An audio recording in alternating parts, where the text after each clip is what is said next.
The room is too quiet for a palace. Not the silence of sleep, but the kind that sinks into the tapestries. The kind that smells of rose water and old blood. You can hear it, the crackle of the hearth, the hush of velvet skirts dragging across stone. Somewhere behind you, a door creaks open. But no one speaks. You turn, and he's there. Seated before a mirror too large for his body. Wrapped in brocade, drowning in rubies, lips painted with the color of crushed berries. His eyes, hollow, rimmed in kohl, do not belong to a boy. They belong to something made. Or worse, unmade. You can't tell where the costume ends and the person begins. A ring glints on his finger, too large, slipping. A crown rests on the table, waiting. Not heavy with gold or gems, but with implication. You don't know his name. You were never meant to. Even he barely remembers it. You watch as a woman lifts his chin with 2 fingers, angles it just so, and begins to dust his cheeks with powder. Her hands are gentle, practiced. She doesn't flinch at the bruising beneath his jaw. She doesn't ask about it. No one does. He does not blink. He does not breathe. He only waits to become something else again. The room is filled with the quiet ritual of transformation, brushes, pins, whispered instructions, thin fabric tightened around ribs that have forgotten how to expand. You feel it, the pressure, the suffocation, the expectation soaked into every layer of silk. And beneath it all, skin. Raw, chafed, obedient skin. He is being turned into a queen. Not through bloodline or birthright. But through performance. Through pain. Through submission. And it's happening not in secret, but on display. For a court that applauds his beauty. For a king who whispers his new name like a spell. You want to look away, but you can't. Because beneath the rouge, beneath the perfume, beneath the gilded silence, there's a child. Not yet dead. Not yet gone. But fading. This isn't a coronation. It's a sacrifice. And you're the only one watching who remembers he was once a boy. A boy whose body has become currency. A boy who has been taught to curtsy before the man who took everything from him. He will walk through those doors soon, and when he does, they'll all rise. They'll call him Majesty. They'll pretend they don't remember who he used to be. And history? History will call him missing. Because this isn't a tale they want remembered. Not in their books. Not in their portraits. Not in the lineage of kings. But here in the dark, we remember. Because some crowns are not made of gold. Some are carved from flesh. He wasn't always a queen. Once, he was just a boy. Born on the outer edge of privilege, where wealth had faded but names still mattered. His father was a ruined noble, more debts than land, more ambition than favor. His mother? A name only spoken in shame, exiled from court for reasons whispered behind fans. He was the solution they bartered with. A child offered like a coin too worn to spend elsewhere. He arrived at court not as a guest, but as an obligation. One of dozens of boys trained to pour wine, fetch letters, stand silent in corners with eyes lowered and hands clasped. But even then, especially then, he was noticeable. Too delicate. Too symmetrical. Too still. The courtiers noticed. Not the way you notice a child's laugh, but the way you notice a rare artifact behind glass, fragile, priceless, unprotected. They began to handle him differently. With slow, deliberate touch. With praises too sweet. Fingers that lingered too long adjusting his collar. Compliments passed like knives behind closed doors. You'll be someone's treasure, they said. You're not like the others. And he believed them, because no one else told him what he was worth. At night, he was sent to serve in private salons. Rooms thick with candle smoke, where noblemen and royal favorites drank too much and forgot what century they lived in. There, he was asked to read poetry aloud, to pour wine into crystal, to laugh when laughter was demanded, to smile when it wasn't. One night, he was called to sit on the lap of a duchess too old to care who was watching. She traced his jaw with a gloved finger and whispered, "You're too lovely for a boy. Why not be more?" No one stopped her. The servant said nothing. The guards looked away. The priest in the corner kept writing. By the time he was 12, they no longer called him by his name. Only by what he was becoming. The pet. The peacock. The king's new project. He was not the first. The archives hold traces of others, boys like him, repainted and repurposed, erased once their usefulness ended. In the courts of France, the Sun King kept a chamber of beautified companions, trained to entertain foreign envoys. In the Ottoman Empire, eunuchs were stripped of identity and dressed in silk to oversee royal harems. In Italy, castrati sang in choirs and collapsed from the weight of adoration. This boy would join them, not in the songs, but in the silence. And the king, ever watchful, noticed him not with lust, but with opportunity. There was something about him, pliable, empty, beautiful in the way a doll is beautiful. Easy to control. Easier to love when no love is expected in return. He didn't fight. Because he had nothing to fight with. No home. No title. No protector. Only the slow understanding that if he played the role, he'd be safe. And if he didn't, he'd be forgotten. If you're still watching and haven't subscribed, ask yourself, are you here to just observe suffering, or help preserve their truth? If this disturbed you already, you belong with us. Subscribe to Disturbing Tale. It began with a gaze. Not one cast in hunger, but something colder. Calculated. The kind of look that doesn't see a person, but a possibility. The boy was pouring wine. A task he had performed 100 times without error. But this time, he was sent to the king's private study, alone. The chamber was quiet, lit by a fire too large for the evening's chill. The king stood by the window, silhouetted against the storm, unmoving as the boy approached. He poured carefully. Hands steady. Eyes lowered. Then, the king spoke. "Look at me." The voice wasn't harsh. It didn't need to be. It was carved from expectation, polished by years of obedience. The boy lifted his eyes. And everything changed. It wasn't desire in the king's gaze. It was design. A cold fascination. The way a craftsman might look at marble before carving. The way a priest might choose a lamb for sacrifice. In that moment, the boy understood, he had been chosen. And in court, to be chosen by the king was not a blessing. It was a sentence. The gifts came first. Not in secret. Not in whispers. Delivered by footmen in full view of the court. Silk robes dyed in crushed pomegranate. Gloves scented with myrrh. A comb inlaid with mother of pearl. Then perfume, ambergris and rose, foreign and suffocating. Then cosmetics, with notes instructing how to apply them. The messages were clear. This was not suggestion. This was transformation. And the court applauded. Whispers turned to giggles. Giggles turned to envy. Envy turned to silence.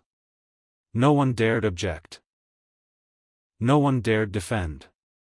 At meals, the boy now sat closer. His goblet filled first. His hands no longer poured, they were manicured, powdered, kissed by passing noblemen as if he were a bride on display. But he was no bride. He was a mirror. Reflecting whatever the king desired. And the king desired control. This was not love. This was possession. Affection came in gestures laced with threat. A hand placed gently on the boy's neck in public, firm enough to bruise but not to draw notice. A new chamber assigned next to the king's, its walls thinner than paper. A tutor dismissed for using the boy's old name. Now, he had no name. Only titles spoken in mockery. Little Majesty. Her Grace. The Queenling. No one asked what he wanted. No one considered that he might not want this at all. Because wanting had nothing to do with it. He never said yes. He never got to. And if you're still watching this and haven't subscribed, ask yourself why. Is it easier to look away when the story starts to hurt? Is it more convenient to forget? If this boy's silence unsettles you, then let his story live through your voice. Subscribe to Disturbing Tale, and carry what history tried to bury. They called it refinement. A word whispered like a blessing, but carried like a blade. It began with posture. The boy, already slight, already cautious, was told to stand straighter. Shoulders back, chin down, neck long like a swan. They pressed books to his head and beat his calves with switches when he slouched. He wasn't allowed to speak above a murmur. His walk was dissected, each step slowed, hips softened, toes turned delicately outward. They told him grace was dignity. But what they meant was submission. He was removed from the boys' quarters and placed in the wing reserved for noblewomen's companions, ladies who smiled with pity and whispered behind closed fans. There, he was dressed. Not in the fine garments of a prince or page, but in gowns too rich for his station and too tight for breath.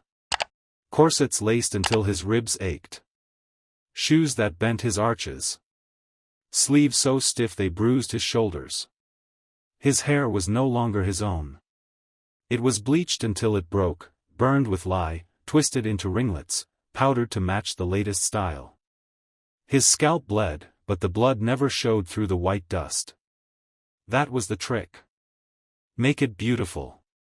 Hide the pain beneath perfume. His skin was scrubbed raw, then painted. Mercury paste for a pale glow. Lead powder for the cheeks.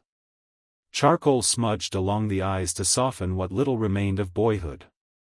He was no longer allowed mirrors, only others could see what he had become. And they always smiled when they looked. This was not preparation. This was ritual. In Ottoman harems, boys too beautiful to be soldiers were trained as Cossacks, dancers dressed in flowing fabrics to entertain the Sultan. In the courts of Persia, eunuchs dressed in veils and veiled authority. In Versailles, King Louis XIV surrounded himself with androgynous favorites, men in rouge and lace, used to blur the line between intimacy and power, loyalty and dependence. Gender was not fixed. It was fashioned. Molded to serve the throne. And those who refused were discarded like costumes out of fashion. The boy had no choice. His body became language. His silence, expectation. His femininity. A tool of diplomacy, a spectacle for power, a weapon none could question. But he was still there. Somewhere. Inside the artifice. Behind the rouge. Beneath the corset. A heartbeat, faint. A name, unspoken. A self, smothered. And still, the court clapped. Still, the king smiled. And still, no one asked. You're still watching. You're invested. You're disturbed. And yet you haven't subscribed. Why? Comment below what's stopping you. Let others know why their silence matters. Because silence is exactly what made this possible. Subscribe to Disturbing Tale before history forgets him again. He stood beside the king, but never as an equal. Never truly beside him. At feasts, he was seated close enough to be touched, but never consulted. His hand bore the king's ring, but not his authority. When he entered the ballroom, the trumpets played, not for him, but for the illusion he carried. A symbol. A shadow. The court watched him with fascination laced with venom. The noblewomen laughed into their gloves, their eyes sharp and gleaming. They saw him as a threat, this boy who walked in their silks, who echoed their gestures, who claimed their elegance without bleeding monthly for it. The noblemen, they were worse. Some bowed out of mockery. Others refused to look at him at all. A few offered compliments meant to cut, "You outshine Her Majesty. You wear submission well. No woman could have done it better." And yet, none of them walked away. Because there was power in him now. Not the power of command, but the power of curiosity. Of spectacle. He was no longer invisible. He was unforgettable. But only in costume. Strip away the paint, the perfume, the cage of satin, and no one would know his name. He smiled when they looked. Tilted his head just enough. Held his hands the way he'd been taught. But inside, he was hollowing out. A silent excavation. Because he was not a woman. And no longer a boy. He belonged nowhere. Not in the men's council. Not in the ladies' parlors. Not even in the chapel, where worshippers whispered prayers for his soul in secret. He lived in the corridor between categories. A queen with no crown. A courtesan with no title. A reflection of the king's desire, but not of the king's care. His quarters were filled with gifts. Gowns, lace, caged birds, foreign oils. But no letters. No visitors. No laughter. Only the ticking of clocks and the scratch of quills documenting a life he didn't write. He had become an institution, part of the court's ritual. To be displayed at ceremonies. To be dressed anew with every season. To remind the guests that the king could remake anyone, even the boundaries of flesh. History has known others like him. Piero Barbino, renamed and reclothed by a Florentine bishop who claimed divine visions. The Chevalier d'Eon, spy, soldier, diplomat, woman, and man. Paraded by Louis XV, then discarded in exile. Both remembered, not for who they were, but for how society misunderstood them. They were turned into symbols. And symbols, once cracked, are buried. He knew this. He felt it. In every whispered joke. In every hand that reached for him, not as a person, but as a possession. In every silent night where no one knocked, because they no longer needed to. If you think this story is rare, you're wrong. Boys like him vanished across centuries. Erased in ink. Forgotten in portraits. If we don't tell their stories, who will? Subscribe to Disturbing Tale to guard their memory. Let this boy remain more than myth. Let him remain seen. His beauty, once whispered about in hidden corridors, was now spoken of across borders. He was no longer just a presence at court. He had become policy. The king, calculating, vain, and aging, saw what others feared to say aloud. That the boy could charm where envoys failed. That softness, delicacy, and the theater of transformation could turn enemies into allies, or at the very least, make them pause before drawing swords. He was sent, draped in violet silk, powdered and painted, to greet ambassadors who expected a cold handshake and instead received a curtsy. He learned to speak not just in the king's tongue, but in French, Spanish, and the low purr of calculated flattery. They smiled. They stared. They yielded. Not because of swords or treaties, but because his presence unnerved them. Disarmed them. Seduced them in a way that made them question who held the true power in the room. And for a time, it worked. Negotiations softened. Trade routes opened. Borders blurred. But nothing in court stays sacred for long. The whispers sharpened. What once was fascination curdled into mockery. Rivals of the king began to weaponize the boy's very existence. They called him names not fit for print. compared him to harlots, demons, animals.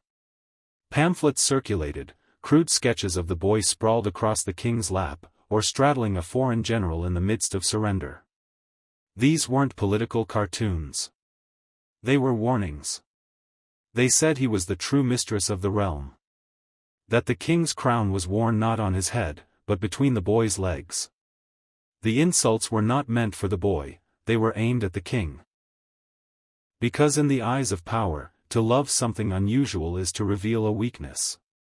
And to craft a queen out of a boy was seen as an indulgence too costly to ignore. And still, the king used him. He was sent again, this time not to parlor rooms, but to private chambers.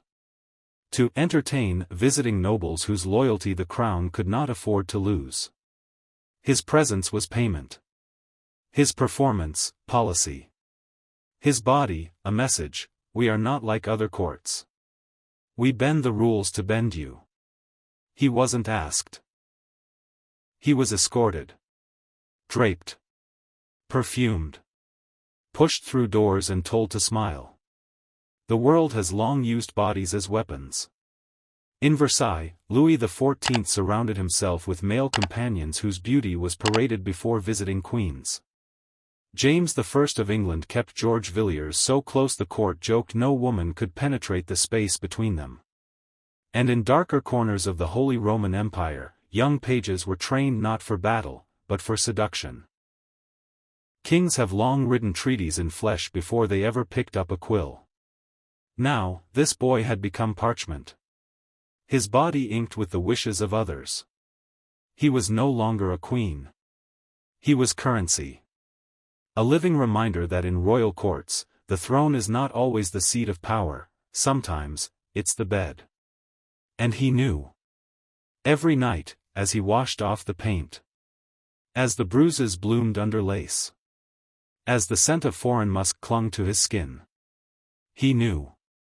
He was not the author of these alliances. He was the cost. And if you're still watching, still listening, still following this trail of grief and strategy, know this: silence is how they got away with it. Subscribe to Disturbing Tale, not for the spectacle, but for the truth they buried under perfume and silk. Because what happened to him wasn't diplomacy. It was sacrifice. He began to vanish before anyone noticed he was leaving. Not all at once, but in fragments. It started with silence. The invitations to council dinners stopped arriving.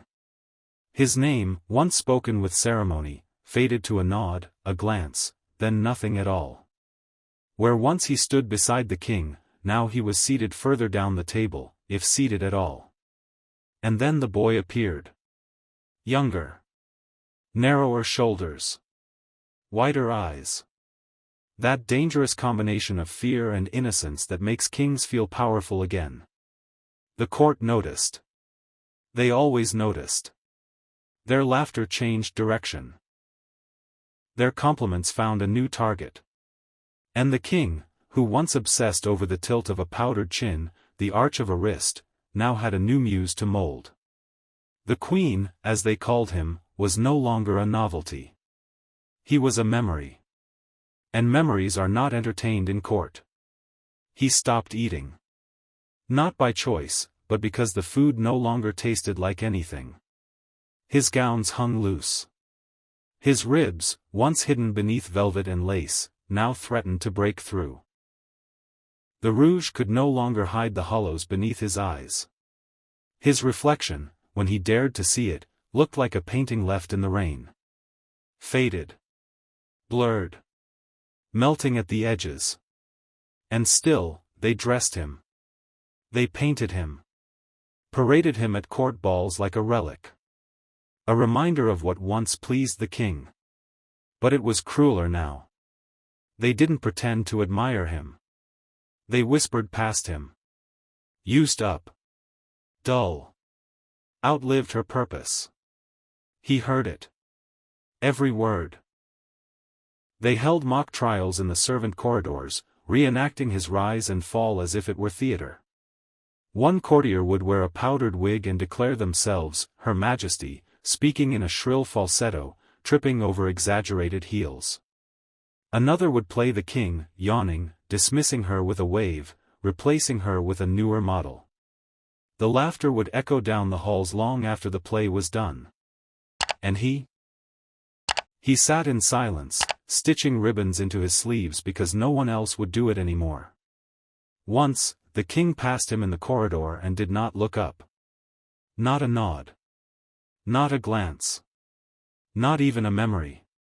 The queen without a crown had become the ghost in the hallway.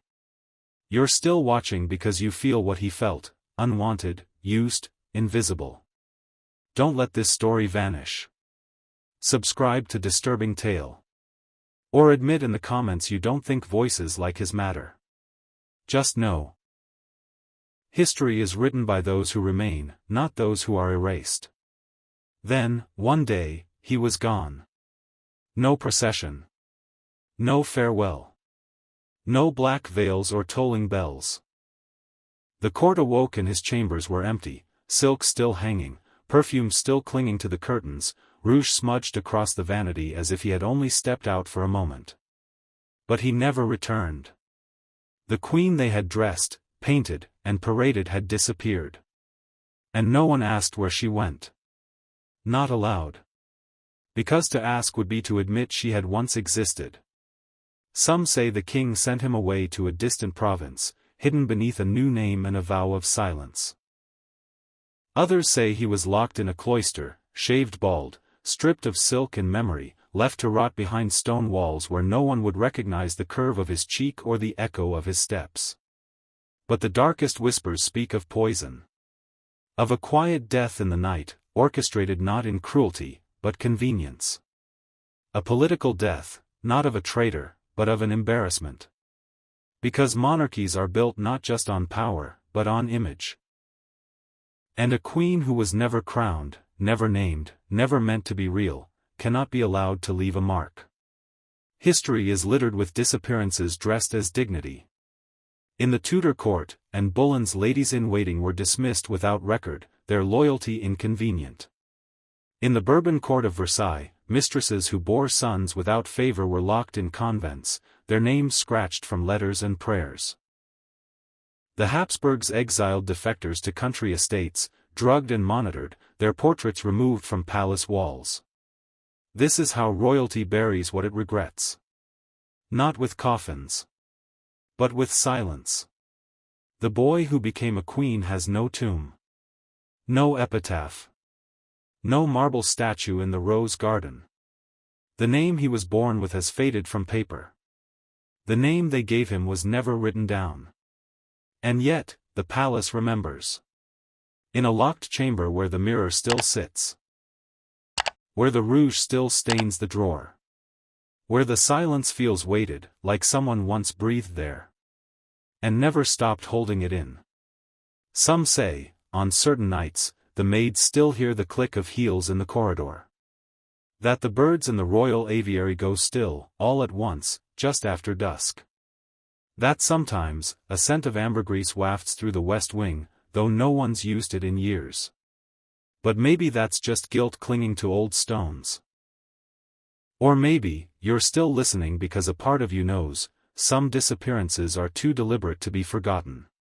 And if you've come this far and still haven't subscribed, ask yourself why. What are you waiting for? A name? A tombstone? A ghost to speak first? Some stories never had a voice until you gave them one. Subscribe to Disturbing Tale and let this one live where others tried to bury it. He was a boy. That much is certain.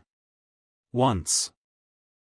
Before the powder, before the paint, before the lace was stitched so tightly to his body that it became a second skin. He was a boy with a voice, with dreams, with knees scraped from running, with hands that trembled not from fear, but from cold. And then they named him Queen. Not with ceremony. Not with love. But with strategy. And in the naming, they hollowed him out. They replaced his voice with whispers, his dreams with duty, his movements with choreography. They redrew his silhouette until it no longer resembled a person but a symbol, fragile, pleasing, controllable. A mask so convincing that even he began to believe in it. Not because he wanted to, but because survival required obedience. And obedience required forgetting. What is identity, when it's chosen for you? When your breath must match someone else's rhythm, your footsteps calibrated to someone else's gaze, your reflection sculpted to satisfy power? He did not get to become. He was remade. He did not rise. He was arranged. The transformation was never about beauty. It was about erasure. About rendering him so exquisitely artificial that no one would think to ask who he had once been. His gender became costume. His voice became quiet. His name became absent. And when they were done with him, when his usefulness dimmed, they didn't unmake him. They simply stopped looking. They put a crown on him, but nailed it to his skin. Not to elevate, but to trap. Not to glorify, but to display. Like a jewel pinned to velvet, gleaming in candlelight, lifeless beneath the surface. And still, he bowed. Because he had been taught that even suffering can be graceful if it's done in silence. But not here. Not now. Not with you watching. Because some crowns are forged in gold. Others in iron. And some, in the quiet destruction of someone who never asked to wear one.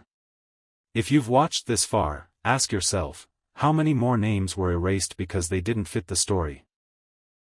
How many more were turned into myths so the truth could stay buried? This isn't just his story. It's every story history was too proud, or too ashamed, to tell. Subscribe to Disturbing Tale and carry this memory with you. Because the only thing more dangerous than forgetting, is pretending he never existed. He is not alone in time. His story may belong to silk-draped corridors and flickering candlelight, but the legacy lives on, in new forms, with new names, wearing different kinds of masks. The stage has changed. The court has modernized. But the performance continues.